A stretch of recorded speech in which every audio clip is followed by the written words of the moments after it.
to lose to the tune of 10 trillion, I believe it could be more to corruption.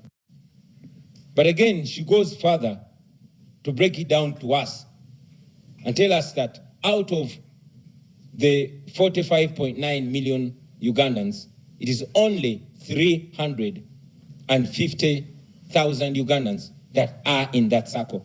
Now, these are not the people controlling the country or our economy. These are just a group of people that I would call enablers, including some of you members of parliament, including all the people that are being used. But again, she goes further to show us that a small group of people, that even 10% or less of the enablers, that is roughly 35,000 people. This is a small group of people that is milking the entire country, and we all know these are the people that have decided that our country is supposed to go down the drain. Let us imagine what 10 trillion can do. A little while ago, we were imagining what that money can do if corruption was stamped out. 10 trillion lost every year. Imagine what that money can do to our road network. Imagine what that money can do to our hospitals and health centers. Imagine if we set out to use that money to transform our schools. Unfortunately, that money goes to a few. So as we stand here, ladies and gentlemen, we should reflect on so many things that have been said. Otherwise, we'll continue saying it and saying it and saying it. Recently, we lost one of Uganda's international journalists, Shaka Sali, and he was quoted to have said that one of the biggest achievements of the Museveni regime is institutionalizing corruption.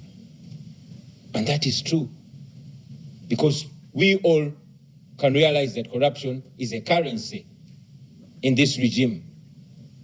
Corruption is used to reward the corrupt and to silence or even eliminate those that are fighting it. It is the sure way of General Museveni to hold on to power. And now we are this parliament, I can even dare say that this our parliament has also been reduced. This our parliament, just like the Museveni regime, it attracts the worst of characters and corrupts the best. It is my hope and prayer that our leadership here will not be compromised like it was a while ago. So I want to implore all of you, friends, that you are supposed to be the voice of those people, the majority, that are overtaxed but receive zero or very limited services from the government. I want all of you to know that it is possible if you stand firm. It is hard to stand firm.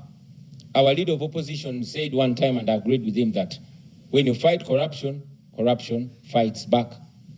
I just want to assure you, friends, that for those of you who fight corruption, you will never fight alone. We, the people of Uganda, will stand with you. We will back you up. We will fight with you. And as we are taught, a people united cannot be defeated. You won't be defeated.